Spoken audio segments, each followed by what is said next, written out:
following podcast may contain some adult language. You've been warned. Those of you who got an invite, welcome to Nerd Prom.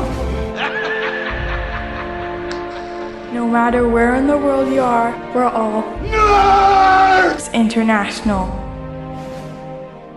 With the hyphen.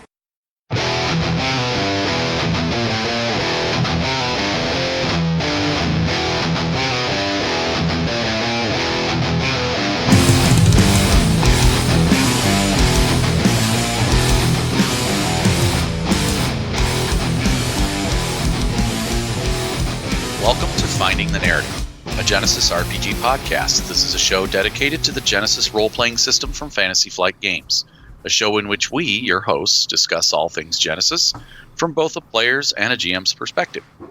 I am Tony Fanning, and with me, as always, is my brother from another mother, Mr. Christopher Holmes. How you doing, buddy?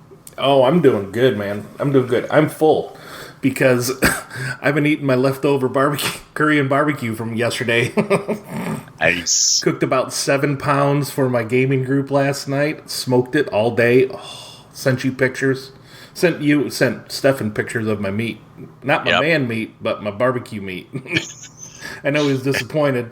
Sorry, He was Stefan. still jealous. He was still jealous. He's not joining us today because he's celebrating the Canada Day, don't you know?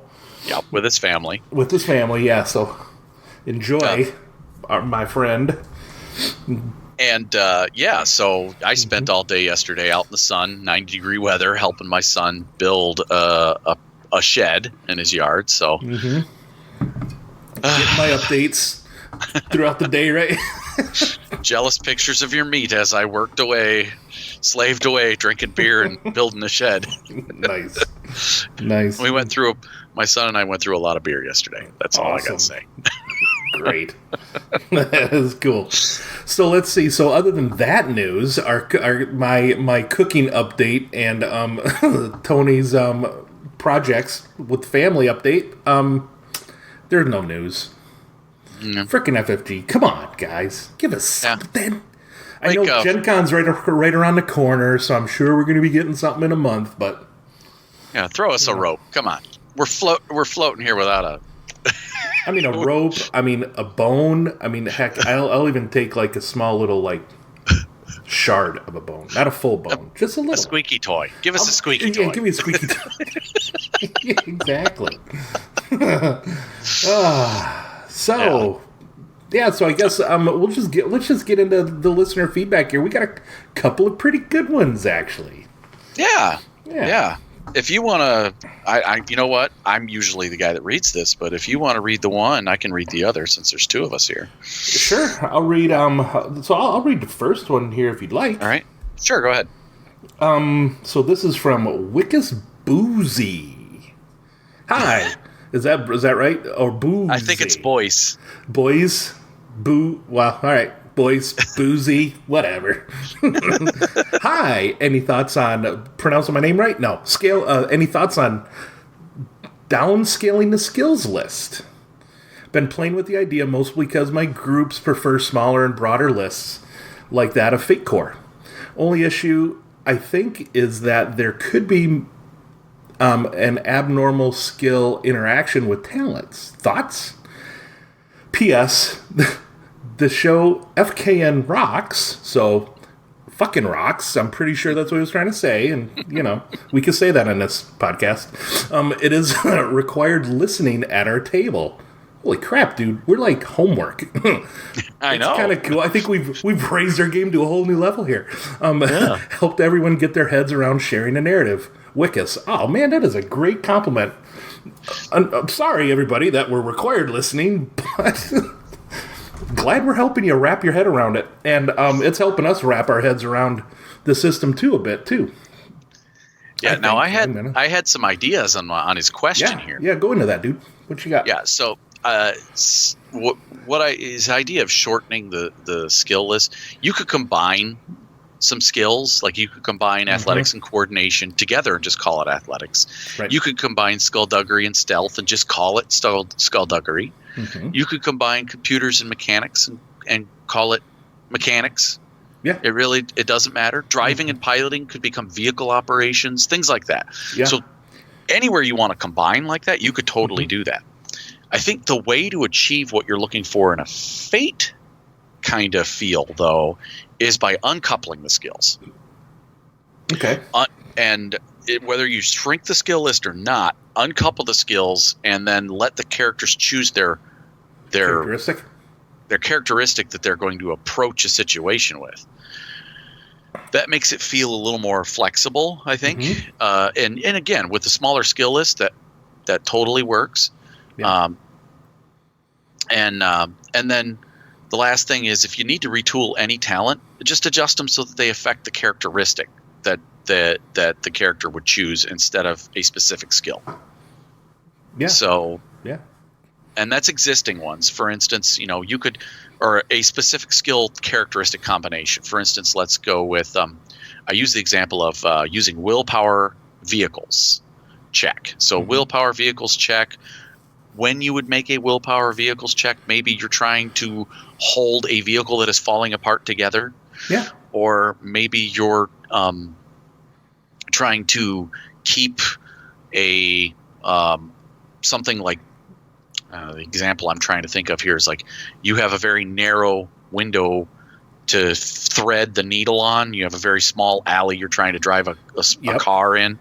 Willpower vehicles would be a kind of check there. Yep. And you could have you could have you could even have them make a willpower vehicles check to not get road rage. There you go. I mean, that's something, right? Yeah. I mean, if they're, that could be something there. But yeah, with willpower, it's just a matter of, think of discipline, right? I mean, needing to keep it steady, especially like down the alley, like you were saying, or saying, yeah, you're probably gonna make it through that intersection if you just gun it, right? Yeah. Like you know what I think of? I think of that movie, Days of Thunder. Right? Remember? Okay. And they said, okay, in the NASCAR, I guess they were talking about if you're coming up on a crash, don't slow down, just keep on going, right? That takes some willpower to do that, right? First time he went through, he crashed and he almost died. The second time he went through definitely was a willpower check because he had to force himself to do what he was supposed to do. Absolutely. And you can even, and I would even do something along the lines of if you have a driver, maybe your wheelman gets into this kind of an accident, rolls a despair in one encounter, right? And maybe later on in the adventure or that night or whatever, right? Maybe you have him make no, you're not going to use dexterity. Sorry, I've been playing the D-Shift 7D game. Agility and vehicles. Pull for a willpower vehicles check to say, hey, you know what? Last time you kind of broke your leg or whatever, right? And you need to make this check now. So, right. So in this case, I use the example of like knack for it. If you were going to make a knack for it type talent, it would apply to those specific situations where it's willpower and vehicles. You could have it apply to agility and vehicles or agility and melee checks. You could, or not melee checks, sorry, because you can't do combat skills. But I'd still keep it to where you couldn't do where those rules exist, where like knack for it isn't usable on magic or combat checks. But still, you could do something like you can maybe do a brawn coercion check. Right? Like flexing, just kind of, flexing your countenance in front of them, or just slamming a table or whatever next to somebody, if you wanted to. And you could totally make those kinds of rolls. And it kind of goes into the next feedback that Jeremy Hall has, the next email as well. Right. So I'm going to get into reading that. By the way, thank you, Vicus. I think it's Vicus. Is it Vicus? It might be. Vicus. Thank you very much for writing us, and thank you for the compliment, by the way. Yes, and to the rest of his table, glad you all are enjoying the show. Thanks for listening. Appreciate it. All right, on to the second one from Jeremy Hall here, where he says, first, loving the podcast. Thank you for your service, Tony. Oh, my military service. Yeah, no problem. And Chris, I hope your Vikings murder or maim and maim. Murder and maim. Wow. In that order, I think, maybe? Potentially. Whatever it is they face on Sundays. That would be other football teams. And yes, me too. Or is he talking about Hrothgar, my Viking that I'm playing in that other system? Both. That's cool. Okay. It says, I'm currently binge listening to your show. As of right now, I'm sorry. no, I'm just kidding. I've made it to episode 23. I have one question. You, Tony, mentioned that when you first started playing with the narrative dice system, you were asking for too many rolls. I was hoping you could go more in depth on this. How did you change? What rolls did you drop?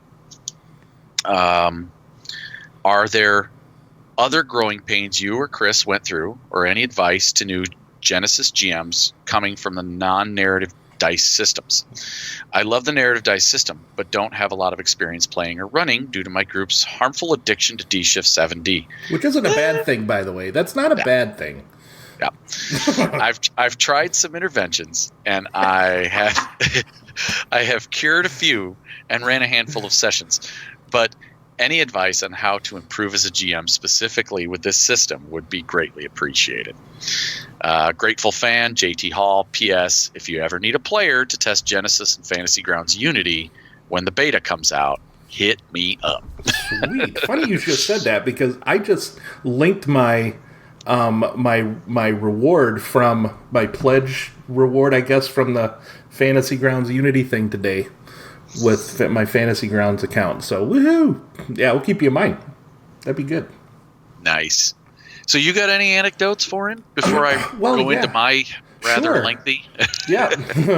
Well, first off, Jeremy, I counted 3.5 questions. I'm not complaining, though. Those are really good questions. The growing pains for me and advice, let's see. You know, I must tell you, the narrative dice system, I started probably about 5 years ago when it first came out. I think I started playing when the Age of Rebellion beta came out. So that was a little while ago. It's made me a better dungeon master in that other system and a game master in other games because I had to unlearn what I had learned about it. Exactly. It's the simple pass-fail for doing that for, 30 years or so? Yeah. It's hard to undo that. But once you get it and you look at the dice roll, the dice being a means to the narrative end and not just the end. Oh, I rolled a nat 20, I crit, yay, awesome, or I hit or I fail. Then it really opens it up. And even in these other systems, just barely making a check, just barely missing a check, making a check by 10 or whatever. I've added some good things that happen on top of the successes, or some good things that happen on some of the just misses and such. That's helped me. Now, as a player, specifically, how I tried to change my brain there was I flipped my character sheet over, so I didn't see the skill list. And I didn't see what that character had ranks in order to decide what I was going to do. I just decided to do it. And then I flipped it over. Oh, I actually have 2 ranks in that. That's awesome. Or you let the GM know what you're going to do, and then you work on, well, what skill are you going to use? You know what I mean? Mm-hmm. I'll probably think of something else. Go through your list if you'd like. Well, when he's talking about in episode 23 is what I was talking about. Kind of what you're going on there is that I came from, at that time, I had run a 15-year streak of D&D 3.5 and Pathfinder with the same group that was consistently 7 to 10 players, huge. Ouch! And it takes a long time to do some combat, man. I've run a 7-player game, hours, man. And then, right. So, and then round 2. But when you would ask for a perception check, everybody at the table would roll it. Yeah. So you would set, the difficulty would be really high, so there's that rare chance that someone will pass it, so that you can really hammer home a failure. Mm-hmm. Or when, the difficulty would be relatively low, so everybody but one party member can notice it, and you can kind of, give the varying degrees of success in between with, okay, you notice this, and then you notice this based on how many people succeeded and had succeeded by how much, and so on and so forth. Right. I had that already in my way I ran things, but anyhow, coming to this, where it was, I would find, okay, everybody roll a perception check. By the time you get to the fourth or fifth person, there's nobody that has any clue on how to spend advantage and triumph, because they've already got all the extra clues, or they've already got a ton of stuff added to the scene. And so it's just, I'll pass a boost die to Dale, or I'll give a upgrade to Jen. And Yep. And while that is fine in rules as written, really, when it comes to making your party make a check in Genesys, you do a party check. Yeah. You have one player roll. Now, each time you do this, you try to share the wealth and spread it around the room. You don't, if you're going to have a party perception check this round and have Jen roll it, next round you're not going to have Dale or Jen roll it again. You'll have Dale roll it this time. Mm-hmm. And so on and so forth. And I'm using my friends' names that are around my table most of the time here. Yeah. But and knowledge rolls, perception rolls, stealth checks, things like that. All those tend to be just one party check. And that's what I was talking about. And then there's also, Genesys taught me that there doesn't need to be a roll for everything. Now, I had learned that in other systems too, but I kind of only incorporated that in other systems. You don't roll for this, you don't roll for that. Oh, okay, I'll do it in that game. What Genesys taught me is there's a lot of things. For instance, if you're doing an investigation and the players absolutely must have 3 specific clues, don't make them roll for those 3 specific clues. Mm-hmm. Give them those 3 specific clues. Everything else that you make them roll for is extra. Yep. Or you make it, maybe a little longer time that they learn those clues if they happen to fail. Mm-hmm. You know what I mean? It might take them a little more time. But they still get them, right? Yep. Yeah. And a way to do that would be, and I was noodling over with my buddy one time. The thing is, whenever to cut down on a number of rolls, think about the consequences of a roll. Mm-hmm. Are there consequences if you're having them roll something and there are consequences for failure? Yes, by all means make them roll. But if there isn't, don't have them roll the dice. Don't waste the time. With one caveat for Genesys, mm-hmm. if there's also a reason for advantage and triumph to be spent, or threat and despair to be spent, mm-hmm. then maybe a roll is needed, and that roll doesn't necessarily determine success or failure, but it more determines the narrative around that is being built. Right. Like, for instance, if they're coming on, so going to your investigation example, mm-hmm. say you're playing a Cthulhu kind of game, right? And you have a knowledge occult skill that's out there. Not everybody has knowledge occult. But you give when you're describing the room, you give them the details, right? But what you do is you tell that person who has that one rank in knowledge occult, hey, you notice there's a book on the bookshelf. Why don't you make a roll real quick to see if you recognize it? And it just, for some reason, that one rank allows them to see those little details and pick it up. You don't even have to make them roll. You could just give it to them and say, yeah, there's a Necronomicon, you see. Right? Yep. Just having ranks in a knowledge skill a lot of times can be just enough mm-hmm. to have given them the success that they need for the minorest mm-hmm. of little details like that. Sure. Right. Or any skill, to be honest with you, even your combat skills. I heard a maybe it was one of the podcasts. What the heck was it? I know what you're talking about. You know what I'm talking about. Noticing weapons quality that when you pick it up based on just having ranks in that weapon skill. Exactly. Absolutely. Yep. If they ask about it, it's like, well, what do you got in it? How many ranks you got in it? Oh, okay, well, you'll know this. Yeah. And okay, so another bad habit that a lot of players had, like Chris had said, as a player, he had to turn his character sheet over with the skill list. Yep. Because you'll find that a lot of players who play Pathfinder, we still find this with some of our players now and again, who've played a lot of Pathfinder, D&D, or other systems where it's skill specific or there's not untrained skills.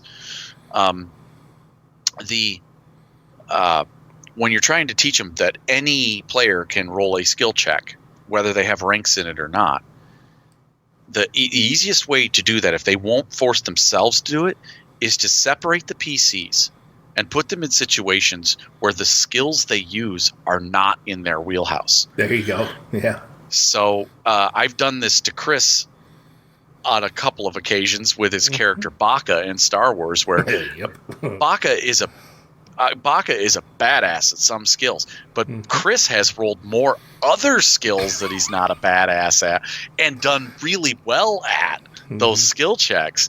And those have created very cool moments and made other players in the room go, oh, I can just roll that and I don't have any ranks in it. By having one player that you do that to, you can force the others to see it. Yep. Yeah. Kind of like a teaching experience. Yep. And then I also said that getting your characters to, or your players, getting them to learn that it's okay to do other things in combat besides hack or slash. That means you got to make your encounters dynamic. You have to put things in the environment for them to interact with. And that's just a thing that you learn as a GM. Yep. Always provide things in your description of the environment that are things they can interact with, especially if you have characters that are not combat oriented. Give them something, like if you have a mechanic type character, give him something he can use mechanics on. Maybe he can operate a crane and take out a group of minions. Or there you go. Or maybe you have an orc scout that, he's in an alley, but he notices a nest of rats in that alley that with a well-placed disturbance can distract a guard and help a friend to hide. That'd be a survival check. Little things like that. Yeah. Yeah, those are all really good. And then the last thing, and we've mentioned it before on this podcast, is once you got them used to spending threat and advantage, take away the cheat sheets, the charts that suggest what to spend it on, and only let them spend it narratively, or shouldn't say only, encourage them to spend it narratively as much as possible. Yeah, because they're going to already know the mechanical benefits of it. Yeah. And we tend to, when we do our advantageous threats, whenever we're upgrading each other's, when we're flipping those story points and upgrading those checks, for me, it's required to tell me, why are you doing it? Give me a reason. Why is it so? Why are you getting this upgrade? And it just, any answer is a good answer, really. Yeah. We give Stefan boost dice for no reason whatsoever, just because he asks for them. Yeah. And he's pretty, right? He does. He's a boost die whore. Love you, stuff. Anyways, so those are really good. Yeah, Jeremy, thanks for listening to us. Thanks for joining us over on MeWe. Definitely. He joined us over there. He even braved the Nerds-International community, which, good luck, dude. So, watch that. That's not safe for work. At times, for sure. Well, I hope our answers help, and of course, thanks for writing us, guys. We'll continue with answering emails as they come in. Definitely. All right. So, ready to get on the next show piece? Let's do it.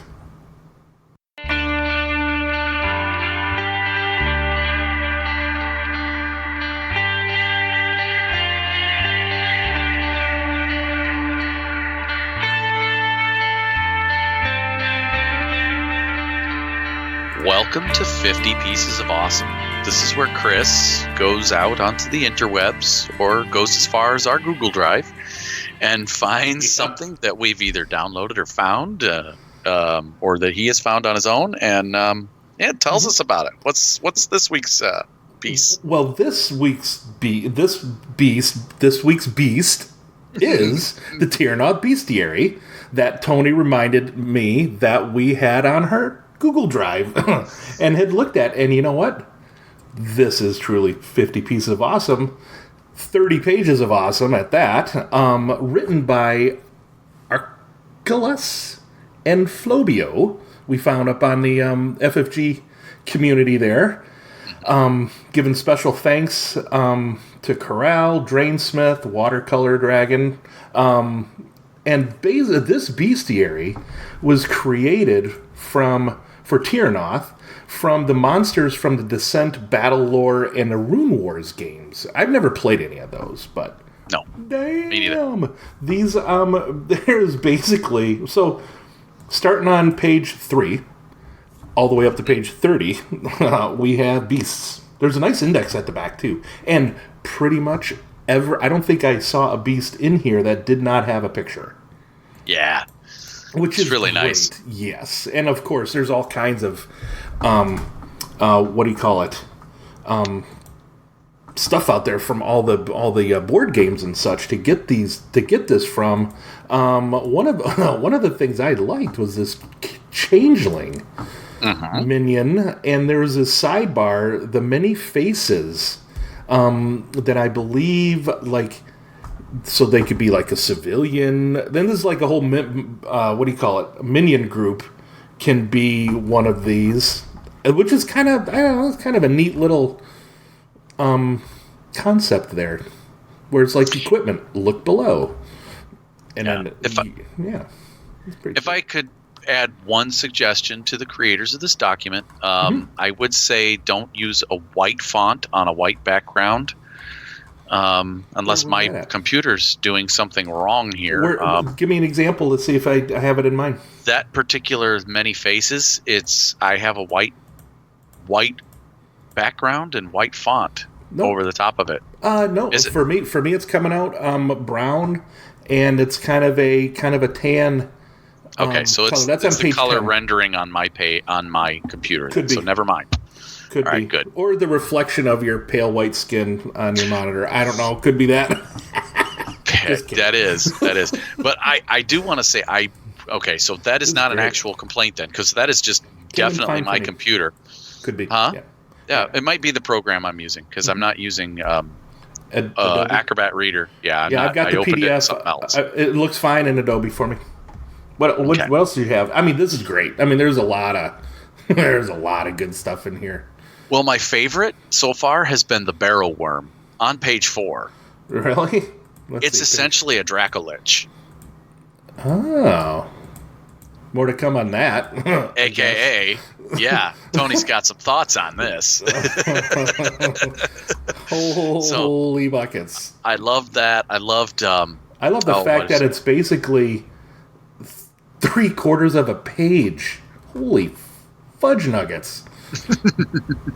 Yeah, this is and like then- a whole page. Yeah, and then on page 14, the other one I really liked was the Demon Lord. I love it. It looks like the Yeah. Balrog from Lord of the Rings. Oh, I heck love it. yeah. yeah, it does. And it's a great nemesis. From looking at it, of course, I love my nemesis. Yep. And the talents, the Hellfire attack, love them. That's amazing. Yep. And this is pretty cool. Fire shield. Oh my gosh. In our hard arcade check, if the check succeeds, the Demon Lord reduces the damage of all hits suffered by 1+1 for every 2 successes beyond the first. If the if an attack targeting the Demon Lord generates 3 threat or a despair, the attacker suffers a hit inflicting damage equal to the total damage of the. I love reflection attacks. That's nice, great. isn't it? Yes. Yeah, it's Takes really a good. maneuver. So basically, that's a barrier spell that you can concentrate on to maneuver. That's sweet. Mm-hmm. That's awesome. Well Yep. done. Yeah, all of you guys that worked on that, good job. Holy crap! I would not want to get hit by this sword. Damn! Did you see this? Yeah, Damage. And first off, the thing's using 3 yellow, 2 green to hit you. Damage Yeah. 13? What? Critical 2, range short. Makes sense. It's big frickin' got to reach. Balrog. Yep. Defensive, pierce, unwieldy. And it counts as a staff implement. I like that idea. Using it as a staff implement. Yes. That's cool, dude. Their sword is usable as a staff implement. Yes. And that's just a descriptive for that particular creature. And that's something that you could totally do for any item in the hands of a nemesis. Just make a note of it. Yeah, make it their implement. That is so sweet. Yeah.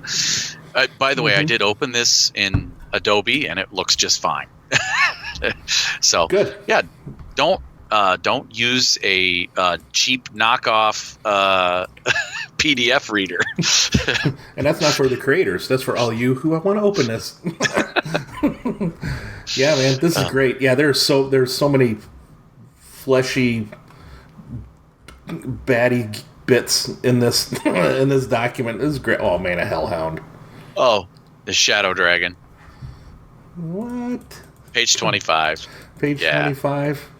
Uh-huh. I hope everybody's just awesome, just okay with us, just kind of, oh, Shadow Dragon. Oh, man, Shadow Dragon, what? Yeah. Sweep attack, still, wow. And there's the one thing you got to do, though, playing a dragon, though granted this isn't that D-Shift 7D game, so you don't have to take your dragons to a whole new level because the game's named after them. But you got to play your dragons like you got to like their dragons. Mm-hmm. You know? They just can't be punks. That's right. Yeah, don't play. Yeah, there you go, Jeremy. There's another GM advice for you. Don't play your dragons like punks. Shambling Colossus. What a great freaking picture. Yep. Bone spurs. That's cool. Yeah. This is good. This is good stuff. This siege golem. I look at that, I'm like, oh yeah, that's a dwarf. That's a dwarf siege weapon. I think of the extended version of, what do you call it? The third Hobbit movie. Right? Yep. Put a freaking repeating crossbow in the back of that sucker. So yeah. This is good. This is really good. Great job, community. I hope I continue to see more stuff added to it as they add stuff to the other games, because this is what we really hoped that FFG would be doing, is adding these kinds of things to Genesys along the way. So it's good to see the community taking an active role in doing it. Oh, absolutely. Yeah, you guys are great. If you want to if you just come up with something, oh, you know what? I want to see if somebody's done Dragonstar. Yep. Or Fallout, or Transformers, or Aliens. You name it. So, cool. All right. So everyone who worked on this project, Archulus, Flobio, the person who did the art, Arno, and the guys who helped contribute, all of you, we give you 50 pieces of awesome.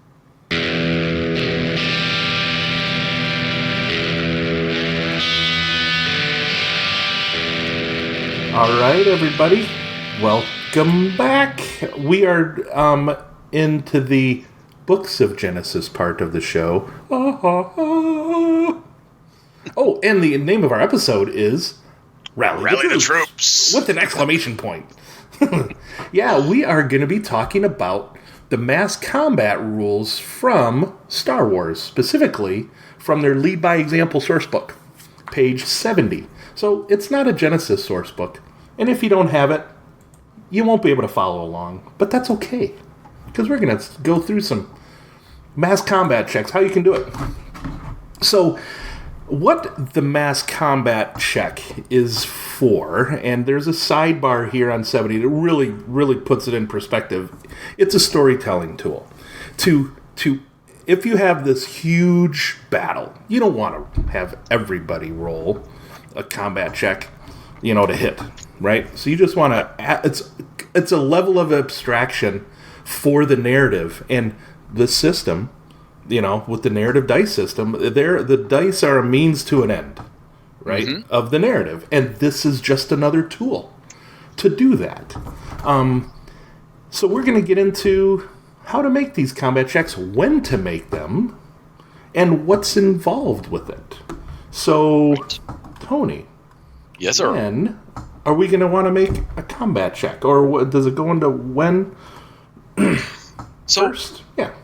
Yeah, the mass combat check, you run a large-scale battle. The GM makes a series of checks over the course of a scene. So whether it's a social, maybe your characters are in a social combat and there's a battle going on at the same time, whether your characters are in a narrative scene and you've got a battle going on, it does not matter. It's really is just about determining. You kind of want to determine. Well, it goes into what these called phases. Yes, that's an important concept we got to get across here. Definitely.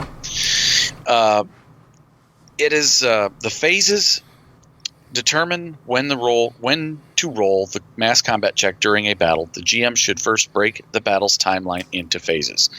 So similar to a round of combat, a phase is a period of time during which meaningful change could occur in the battle. Yep. And they use a huge example in here from Star Wars. Damn near every single person has seen The Empire Strikes Back. Yep. The Battle of Hoth. Yeah. You have the initial phase, the first phase, which is the landing of the Empire on Hoth. That's the first phase. Yep. And even you could have like the preparatory leading up to that, but really that's the first phase of the battle is when they landed. Then there's the approach of the AT-ATs as they're approaching the base of the AT-ATs. Then there's the breaching of the base, and then there's the escape into space. Yep. And that's really kind of your phases of the battle. And as a GM, you determine what that time frame is. Yep. So for a small battle, maybe it's 10 minutes. Maybe it's up to an hour. For long, basically 10 minutes to an hour for each phase, ranging from small battles to large, huge scale battles.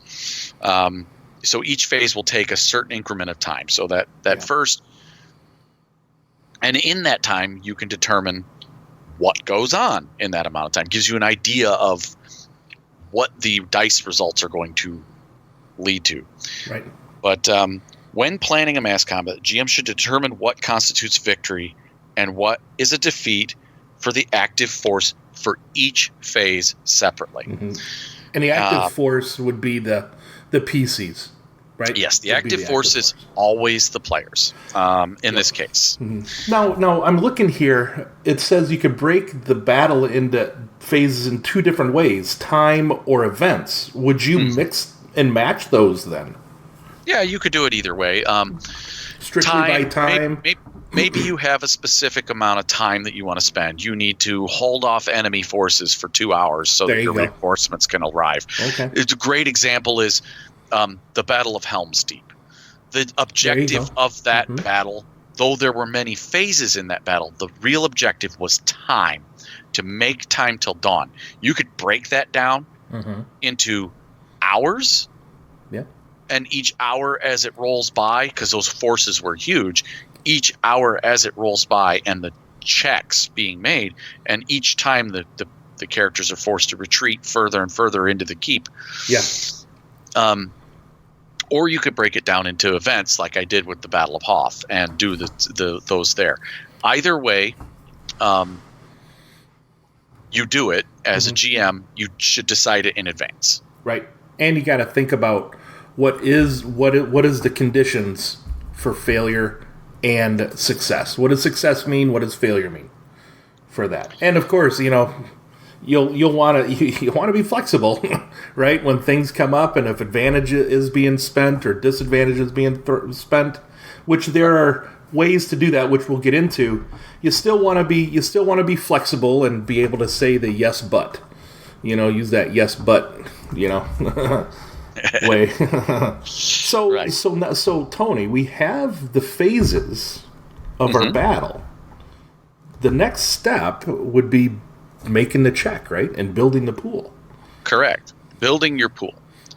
And your pool is comprised of basically 5 elements. You have your ability dice, which is built by your friendly force. You have your difficulty dice, which is built by the size of your enemy force. You have your upgrade dice, which upgrade to proficiency dice on the positive side. Yep. That is built by your leader's leadership skill. Okay. And then you have your upgrade of difficulty dice into challenge dice, which is done mainly on the leadership of the enemy commander. Yep. And then the last one is boosted setback dice based on circumstance. Mm-hmm. Yeah. So just like building up really any other dice pool, it's going to really feel the same. Mm-hmm. And we have examples for doing this. You'll want to create what's called, you want to decide what the force strength is. And it can go anything from, say, trivial to an overwhelming force strength. So, for example, of a trivial force strength would be, hundreds of your civilian militia. You're in Terranoth, and you're like, God, gather the town, guards in this little hamlet, and there's like 4 of them. Well, that's going to be a trivial force, right? You're going to add 1 green. Farmers with pitchforks. Basically, yeah, because because Frankenstein is up in his tower, rah, right? Or if you're in a modern setting, a bunch of bums with improvised weapons. There you go. Absolutely. Yeah, that's going to be a trivial force no matter what, because there's not trained individuals. Yep. A single platoon of trained soldiers. That would be a trivial force. But each time you do this, you got to kind of build the chart in advance as a GM for your setting. If you're going to use the mass combat rules, you can look at these. These are in Star Wars terms, so I mean, we have to translate it. And not everybody will have this too. So exactly. So we'll have trivial, significant, imposing, staggering, vast, and overwhelming. And like we said, your handful of guys with pitchforks. Then you can go up to a dozen Ewoks or Tusken Raiders would be a significant force. Right. And so each one of those levels determines how many dice you use. Right. With trivial being 1 green die. Yep. Significant being 2. Imposing being 3. Staggering being 4, vast being 5, and overwhelming, aka the orcs. Or sorry, that's the enemy force. Yeah. But that's like the largest army out there. That's going to be 6 green dice, because there's no hard limit here other than that. Exactly. So. So significant would be a dozen Ewoks. We'll just give you some examples here of them. Imposing would be a dozen Wookiee warriors. Of course they would be, because they're badass. Squadron of hover tanks or the heavy walkers. Those heavy walkers going on Hoth, making that attack on Hoth would be an imposing check. Unless there was staggering. You've got a battalion of Imperial Army troopers, the entire battalion in the Solo movie that was attacking the mud planet there in the Solo movie. I can't remember the name of it off the top. Minban. That was all regular army, but there was a whole battalion there. Yeah. That would be a staggering force. Cool. Vast would be like a platoon of elite commandos. Yeah. Like your top of the, you're like a great example would be a vast force would be, I use the example of Predator. That is an entire platoon of elite commandos attacking an outpost. Yes. That is a vast force. And who was there in that first town? They'd probably be imposing, maybe. A platoon of, rebels in their own camp. Right? And Schwarzenegger and his people's coming in, then they get to the chopper. Right. And then of course overwhelming is any force larger or more skilled than that. So whatever you could come up with there. Exactly. Right. It could be after that. That's your ceiling. Anything beyond what it's kind of your vast, what you consider vast, is going to be overwhelming. It's overwhelming. Yeah. And then like we said, it goes, trivials 1 green, or purple, because you want to do this for both sides now, remember. Right. And that's what I was going to get into next. Oh, go ahead. Difficulty dice on the other side, I use an example. Let's just use the example of the Battle of Helm's Deep, because it's one that most players have seen. Lord of the Rings. Okay. And you would say, okay, so the defending force, the dwarves, the elves, once the elves showed up, most definitely that brought it up to another. There was probably an imposing force to start with.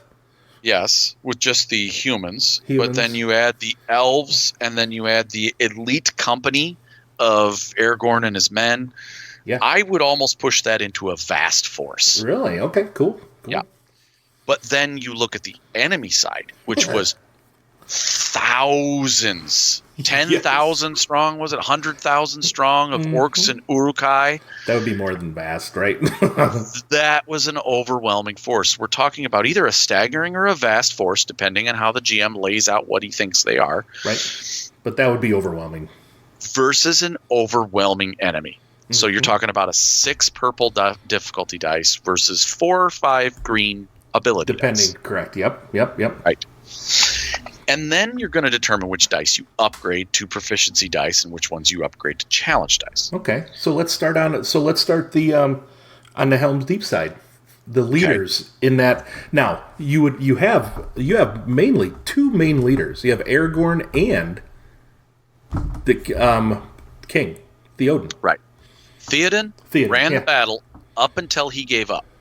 Yep. He ran the battle. So he's going to be the commander that would have had the checks throughout most of the battle, various phases. Okay, so so if we broke that battle up into a few phases, we would take the leadership skill of King Theoden the first couple phases. Okay, got it. Cool. Right. But when you get down to the charge out of the final keep, the inner keep, when you get to that charge, it was definitely Aragorn. Oh, yeah. Yep. So you're going to use his leadership skill to upgrade the check. Gotcha.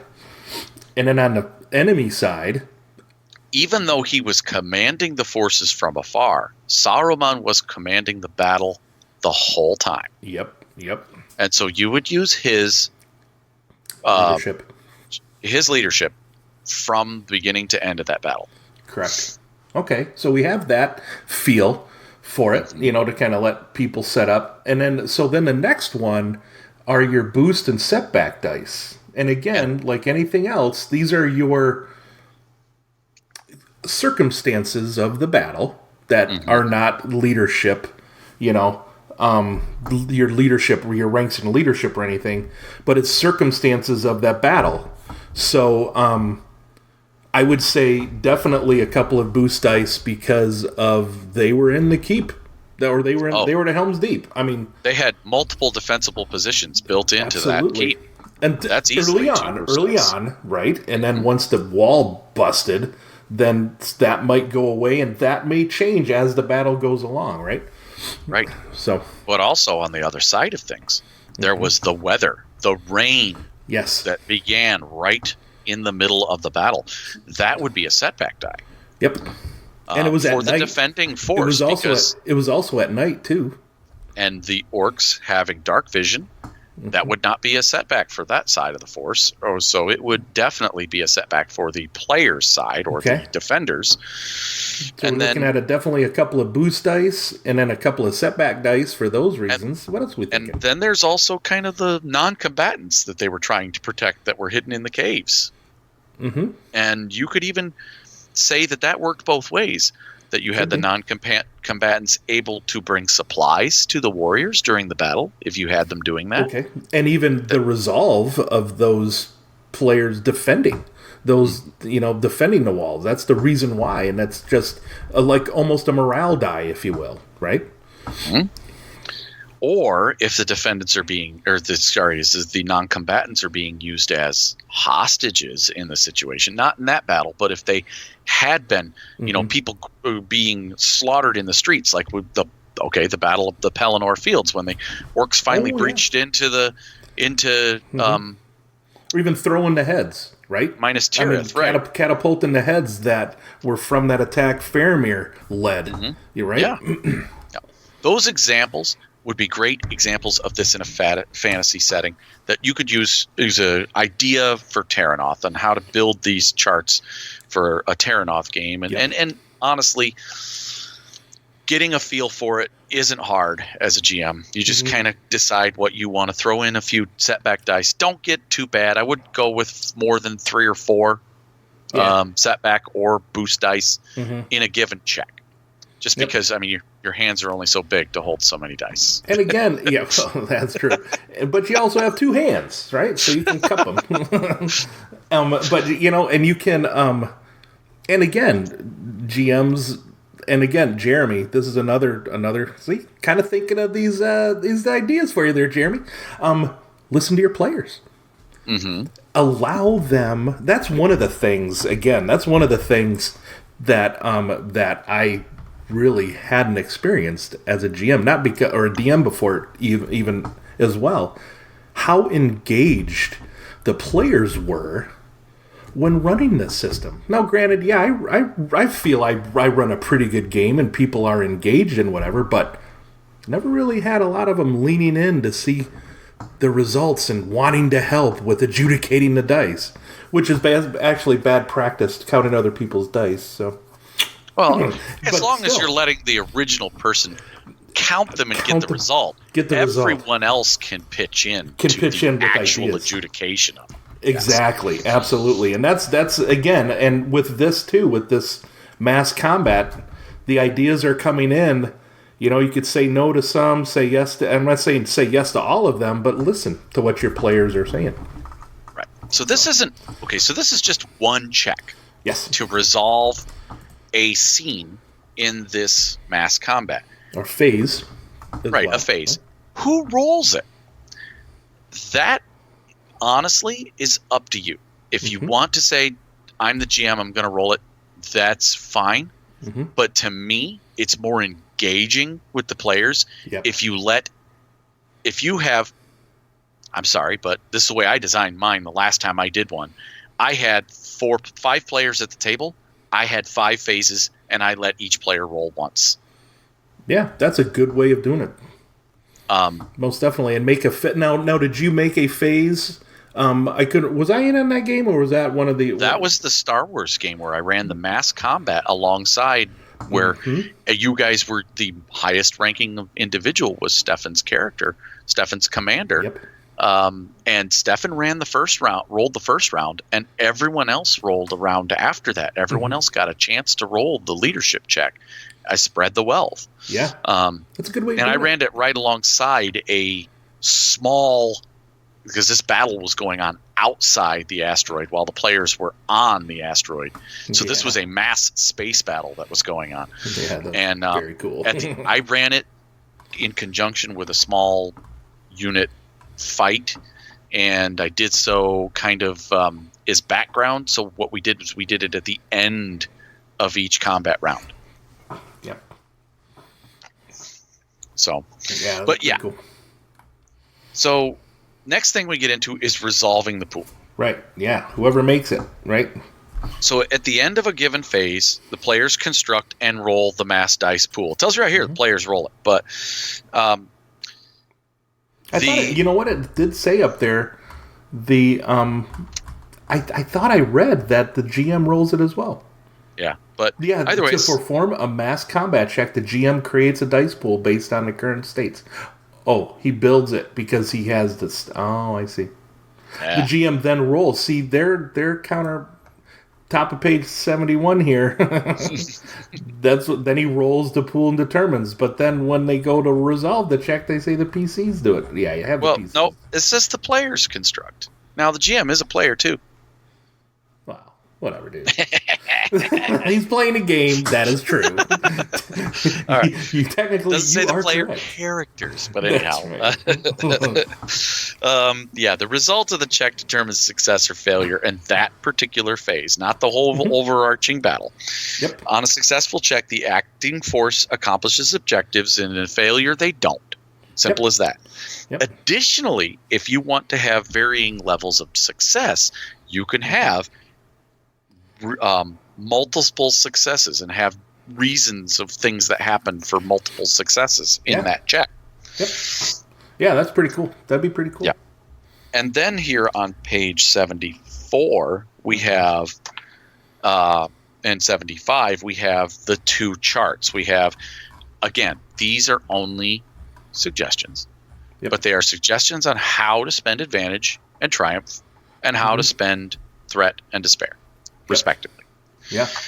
For instance, I'll just go into one advantage, or again, you can always use a triumph to do anything that one advantage could do. Yep. But all characters acting within the acting force recover one strain.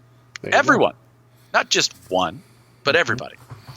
Cool. The PCs notice a key feature of the enemy force and its position on the battlefield. Again, that's cool. That would mechanically lead to the next phase maybe getting a boost die.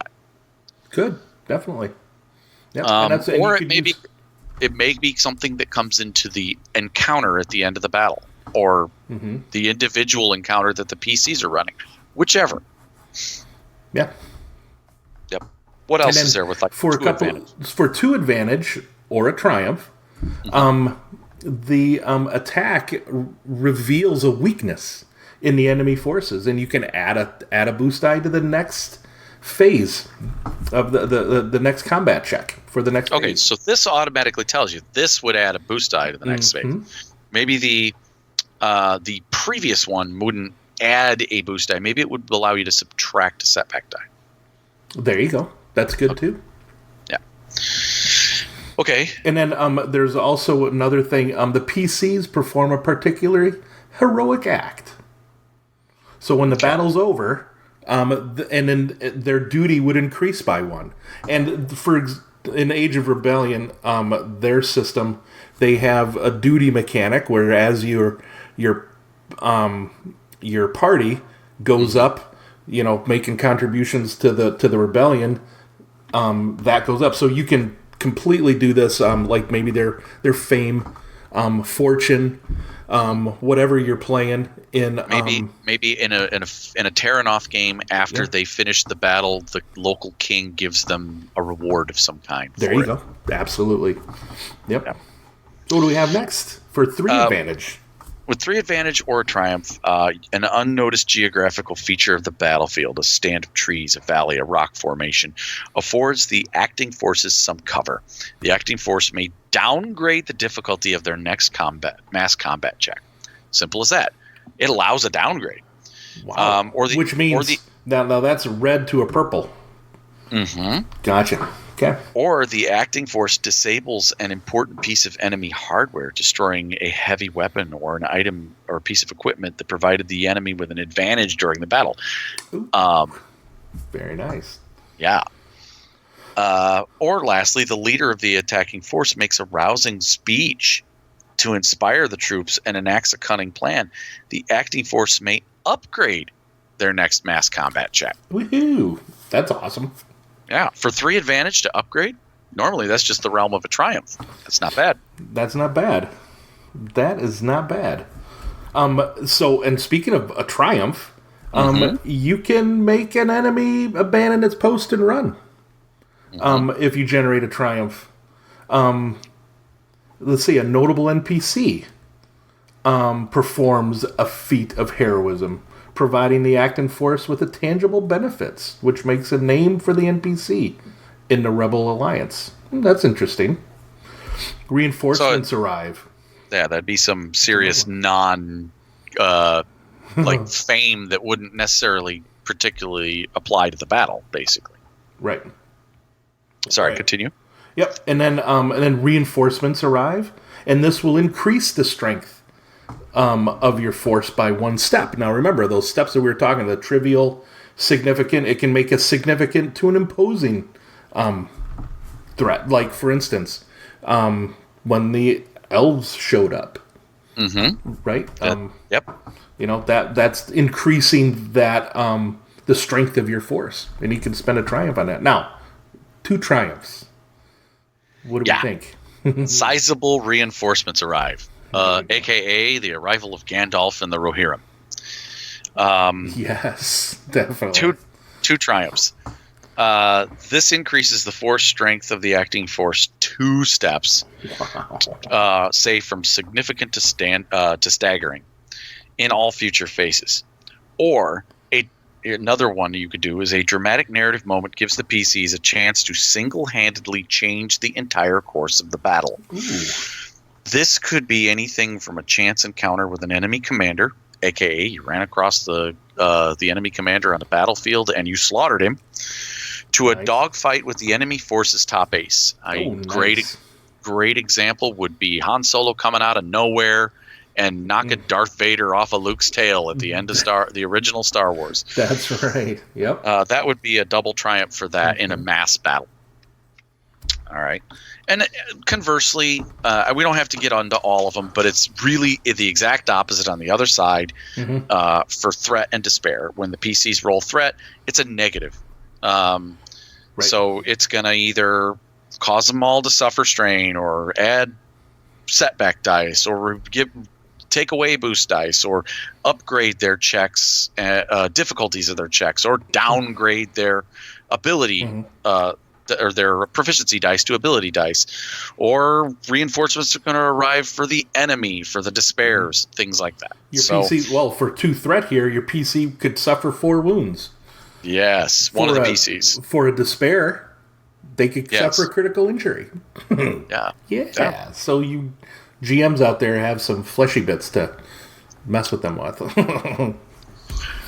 Cool. And so that's pretty much how to do it.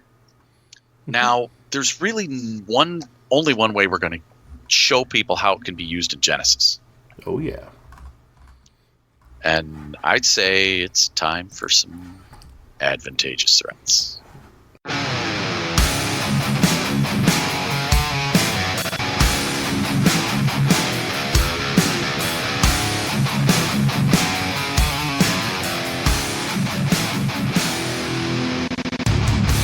All right, welcome to Advantageous Threats.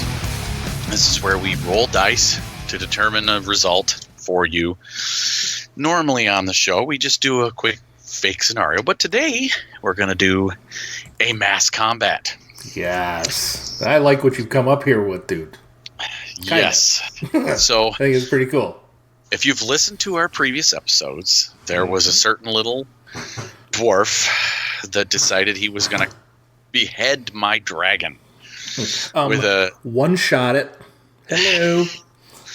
So, and I have developed an encounter that occurs about a year later. So here it is. Here's my description. Okay. It's been a year since the legendary beheading of Raithraxanaskar, the Doom of Ages, at the hands of Kilzak the Dragon Slayer. A new threat has arisen. The necromancer, Grave Lord Mesnithar, has unearthed the dragon's remains and has ported them into his tower with the purpose of resurrecting the ancient worm and binding it to his will, aka he's going to make a barrow worm out of the dragon's remains.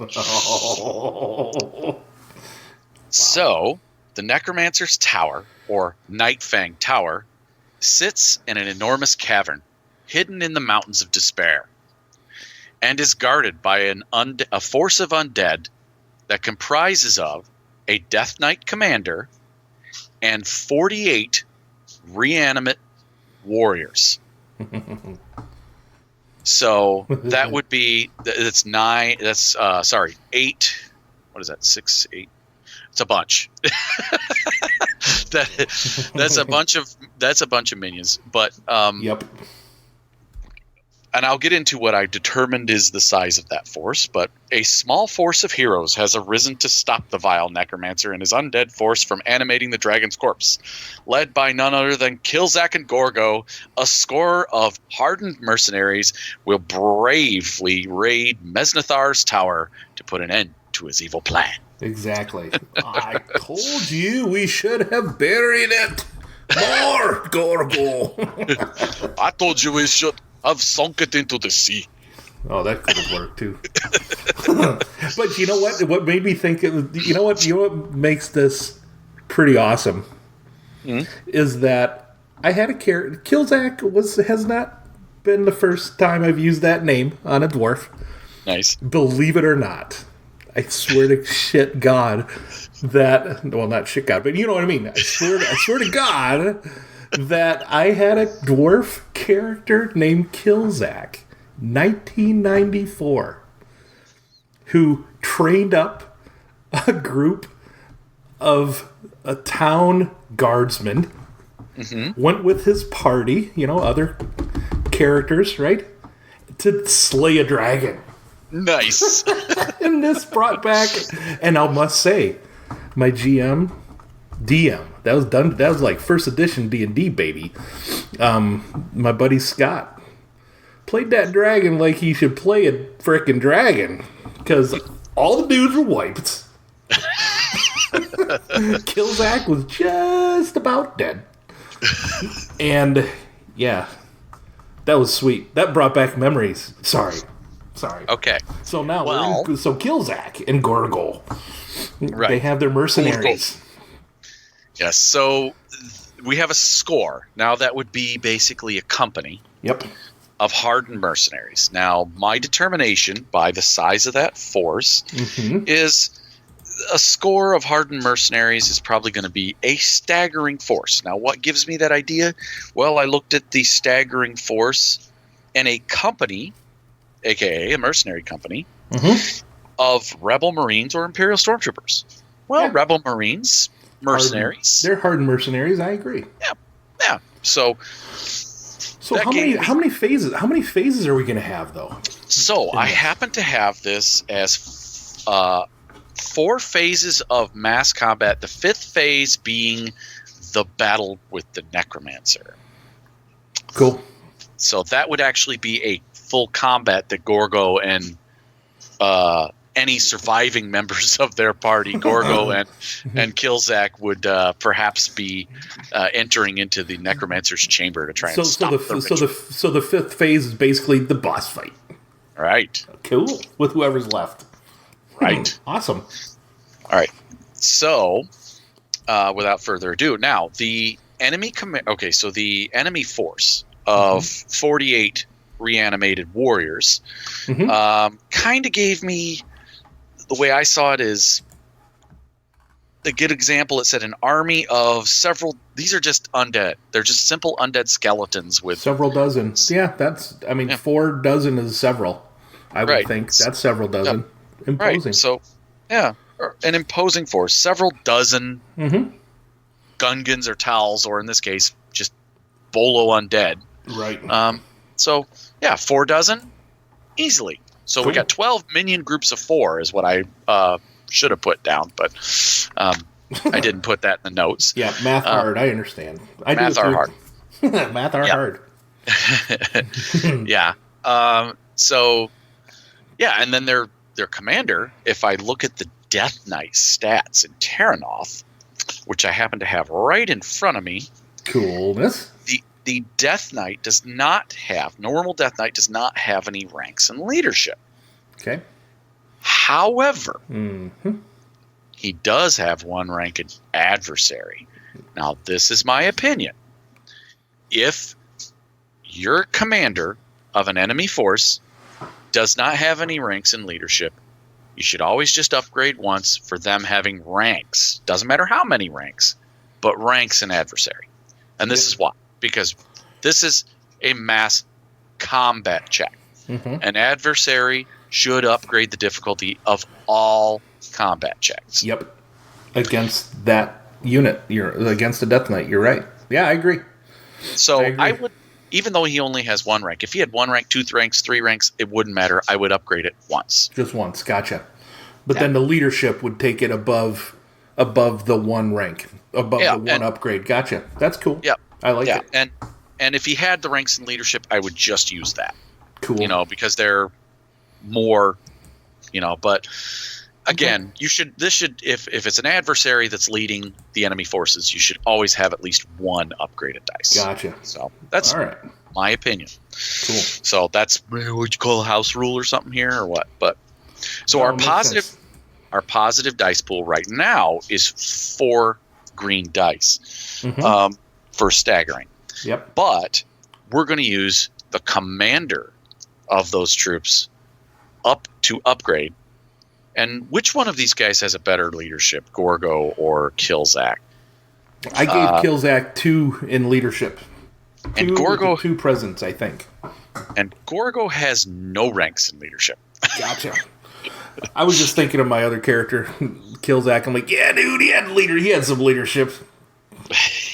This Killzak would have some leadership. He's done it before. Yep. Gorgo had 0 ranks in leadership. So gotcha. Killzak would probably be the leader. So he has 2 ranks. Yep. So right now we're at the positive dice are a 2 green, 2 yellow pool. 2 green, 2. Yep. Now the negative dice, we said it was an imposing force, or 3 purple dice. Yep. But I'm upgrading one of those for adversary. Gotcha. Now, since I'm the GM that kind of designed this, but we're both players in this scenario, I'll just have you roll it. I'll roll the first. Well, yeah, we can go back and forth. It's all good. Right, so the first phase of the battle is the tower's outer defenses. So I said this is built in a cavern. Okay. And the commander has set up some rather difficult entrenched undead troops outside to defend this tower. Outside the tower alone, outside the walls of the tower, there's troops on the battlefield, and the mercenaries have to get through them before they can even breach the walls. So phase 1 is going to be outer defenses. Phase 2, breaching the tower. Okay. Phase 3, the fight to the top of the tower. That's trying to get up the stairs and get past all these undead everywhere in the tower. And phase 4, getting into the ritual chamber. Gotcha. So they'll have a big force there too. Okay. Excellent. All right. All right. So let's roll for phase 1. Now. So we can add. So let's see. Any boost dice or setback dice here? Are we doing it in a cover night? Because I would, because Killzak has dark vision. But these are undead, and they can see in the dark too. So it just doesn't matter. Okay, so there's that. But it is an entrenched position. The troops outside definitely have 1 or 2 trenches. One setback die. One setback die there. Is there anything, Gorgo being the casting? He's a caster, right? He's like a shape changer. Caster. Right. He's a primal caster. Is there anything with that ability that would give him boost? As a matter of fact, Gorgo could say that he is assisting the commander's check by using his primal magic to give everyone a bestial rage. Ooh, I like that. That's worth a boost die. Or upgrade? So that would throw in a boost die. Definitely a boost die there. Yeah. Okay, I like this pool. So we got 2 yellow, 2 green, a boost die for the bestial rage, 2 purple, a red for the adversary, right? And then a setback die for the entrenched position. Yes. All right. Let's roll them. Would we use story points in this case? You totally can. It's any roll in Genesys. You can use story. You're right. I'm good with it. I'm good with taking the roll like we've got it. All right, here we go. Ooh. This is going to be a failure with 2 threat. Yeah, so definitely the upgrade for the adversary contributed to the failure there. Okay. So, and the setback die came up as a threat as well. So a failure with 2 threat. Okay. So in this case, because Gorgo started chanting and was the enemy archers, as soon as they heard his voice lifting up into a primal prayer, in this case, archers targeted him, and he suffered 4 wounds. Oh, that's the suck.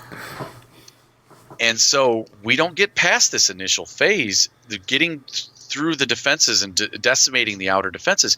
So now I would even say that in the next phase, as the enemy or as the main group is trying to breach the tower, now it's going to be even harder. And I probably even would impose some setback dice due to the fact that there's now all these undead coming out of the trenches behind the advancing force. Oh, no. That's a bummer. All right, so moving on to the next phase, where they're trying to breach the tower walls. It's going to be harder.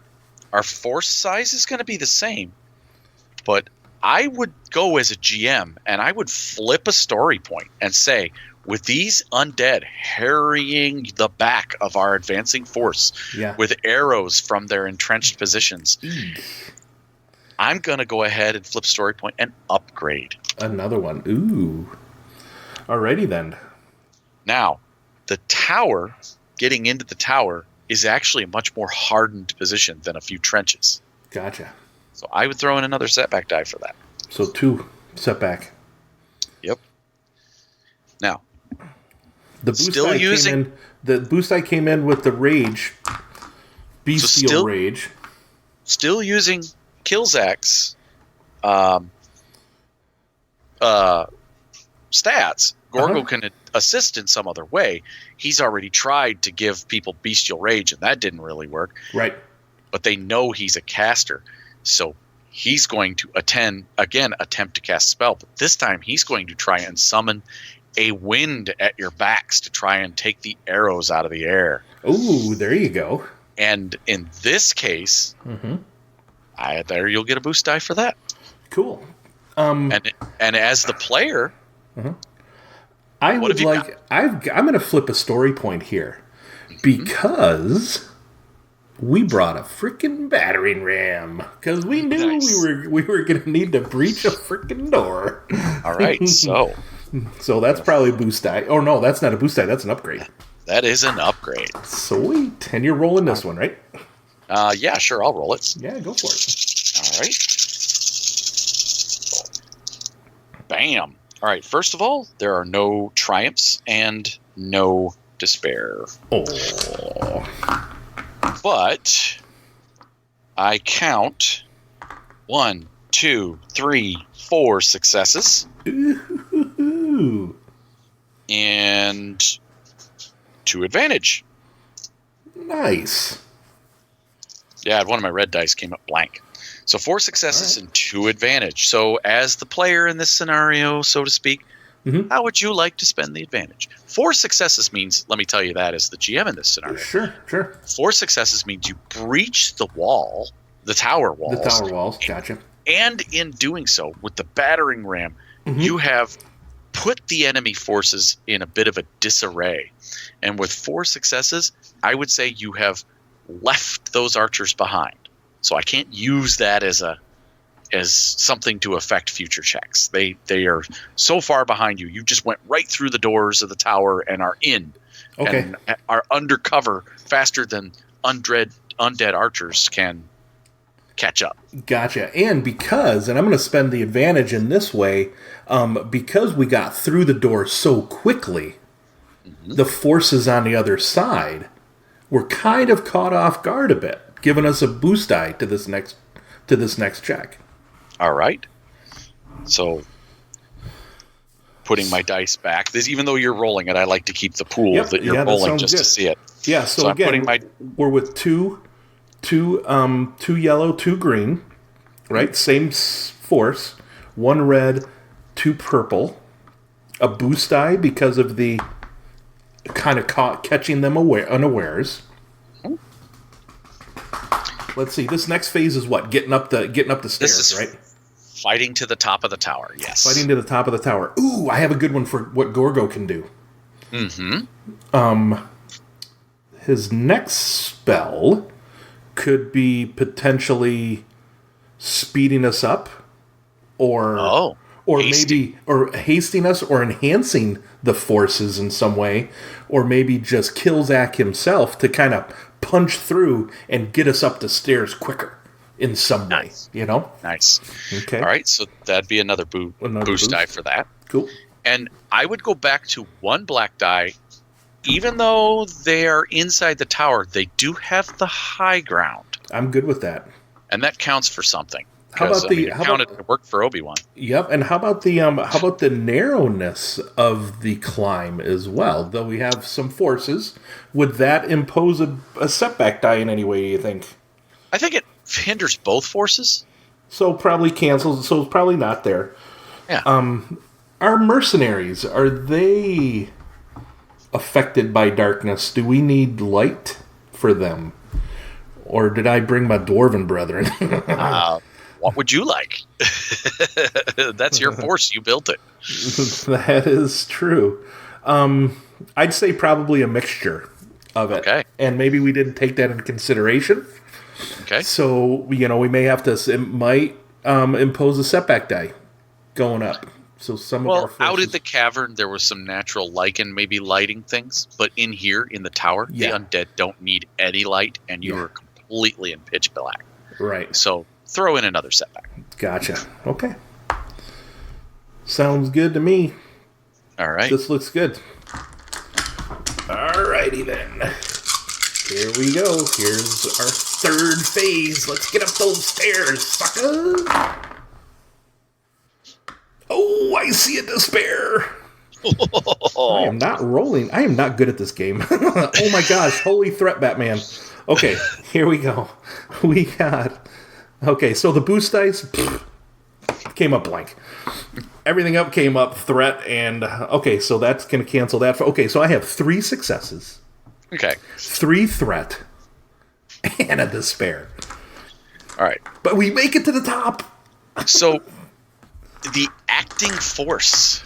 With the 3 threat, the acting force gets bogged down in difficult terrain. Fighting on staircases is not easy, so you get very separated.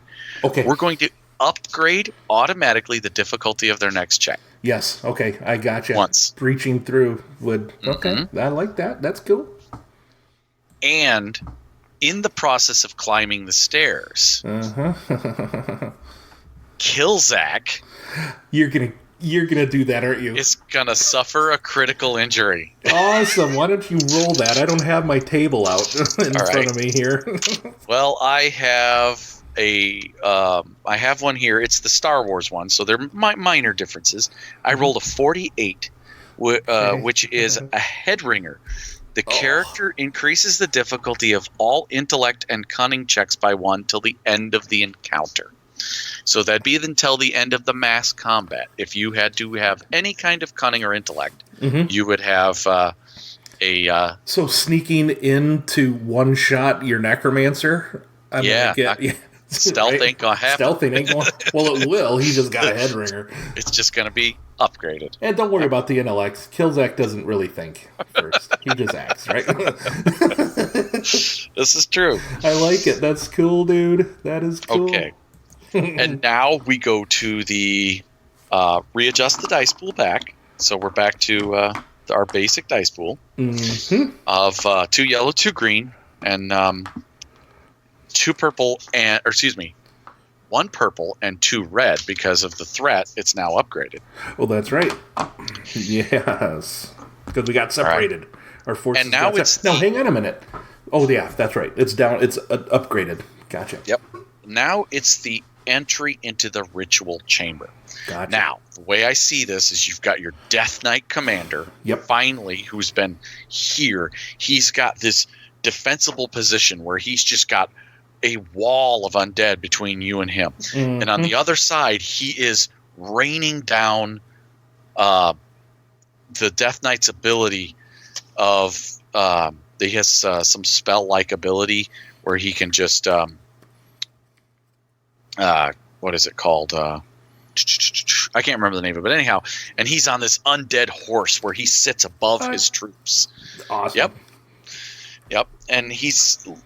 And he's back there behind them, commanding them. And there's this glowing door that you've got to breach past and get past him and his troops. So this ain't going to be easy with only half your force. No, that's why it's upgraded.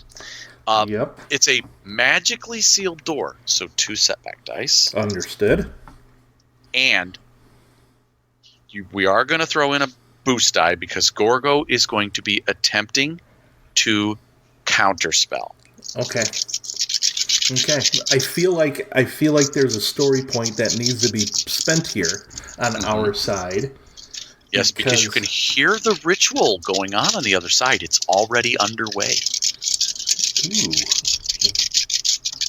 Okay. So I think my story point to upgrade. What is that gonna do? What does Killzak do? What do they do here with that?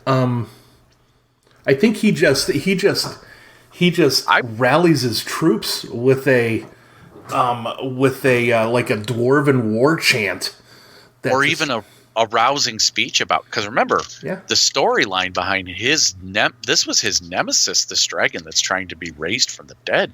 This dragon killed his clan. Yes. Yeah. So maybe a story of his the children of that clan and how they were brutally slain by this dragon. We can't allow this nemesis, this horrid beast, to be reborn. Absolutely. All right, let's do it. All right, so I'm going to roll this up, and this will be probably our final phase of the mass combat. Yes. All right, first thing, another blank red die. The blue die was blank as well. Okay. So I have net 1 single threat, 2 successes, and a triumph. Oh, I like it. So as the GM, I would decide how the single threat is spent.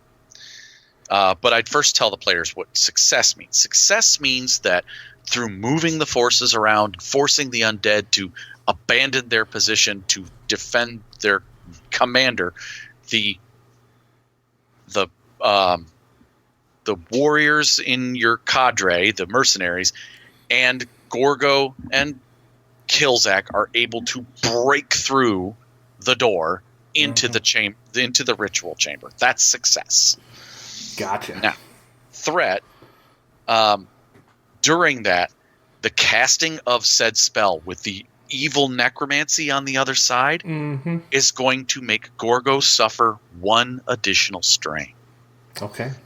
Now, all the people inside suffer 1 additional strain. Yeah, so all of us will take a strain. All of them. Cool. But what that does for poor Gorgo is pushes him over his strain limit. Oh, and he drops? No. Gorgo is a were-hyena. That's right, he is.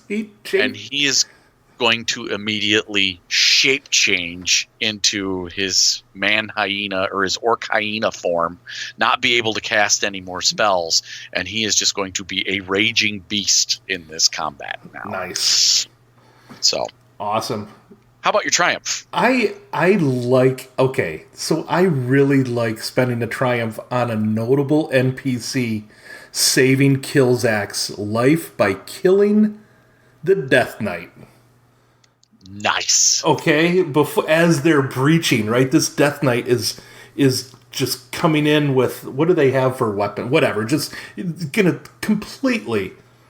What he has for a weapon? A huge sword? Yeah, so he's totally gonna take Killzak out with this, but one of his dwarven brethren just shoves him out of the way and takes it himself, basically.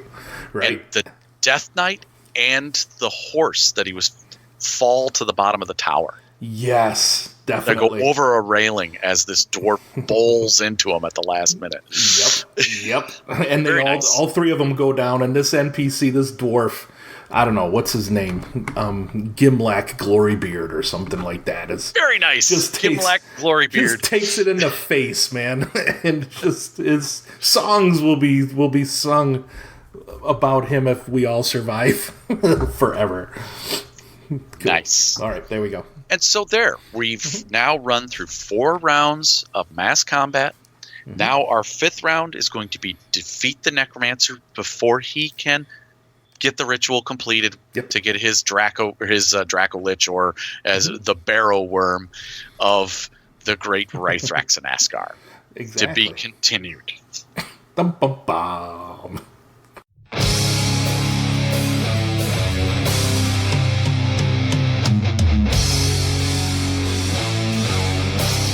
All right, everybody. Hope you enjoyed the Tales of Killzak and Gorgo. Continuing adventures of Killzak and Gorgo. Although I got to shift into a were-hyena, I didn't get to do my were-hyena howl. Hey, dude, that's what we could start with next time. Most definitely. So yeah, I want to give a shout out to Mr. Mean himself, John Pollock. He does reviews and interviews, rants about all kinds of things gaming. Got about 20 to 60 minutes worth of reviews and such that he does. He's got a YouTube channel out there. I'll put the link in the show notes for. He's on the MeWe and a Nerds International, proud Nerds International member as well. So, well done, dude. You do some good stuff. Yes. Thank you, John. Yes. And thank you, Chris. Now, you can reach out to John and us, like Chris said, on MeWe, in the Nerds International group. We also have our own little group called Finding the Narrative. You can email us, like the other listeners earlier, Jeremy and Vicus, at findingthenarrativepodcast at gmail.com. You can go talk to Stefan at Twitter at FTN_Genesys.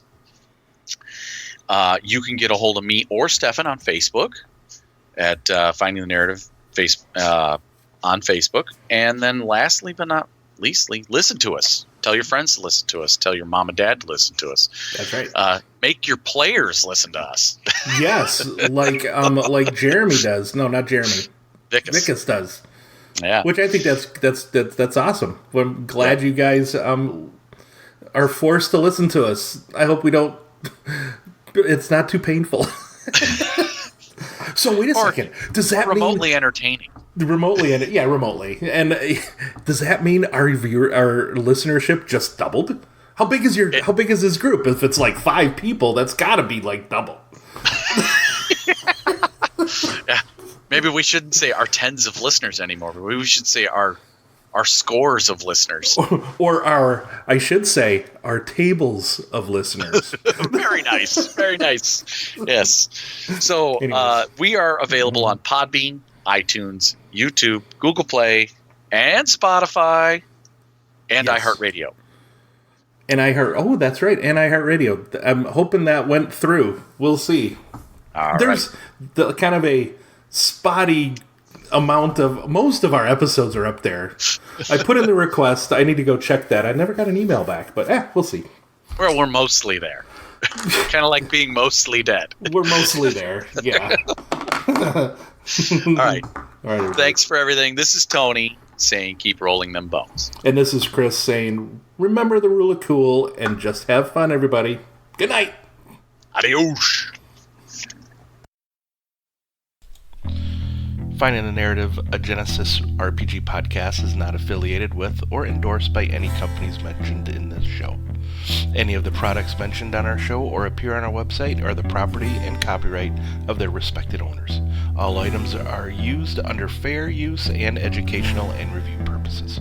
All other items are the intellectual property of Finding the Narrative, a Genesys RPG podcast. Copyright 2019, all rights reserved.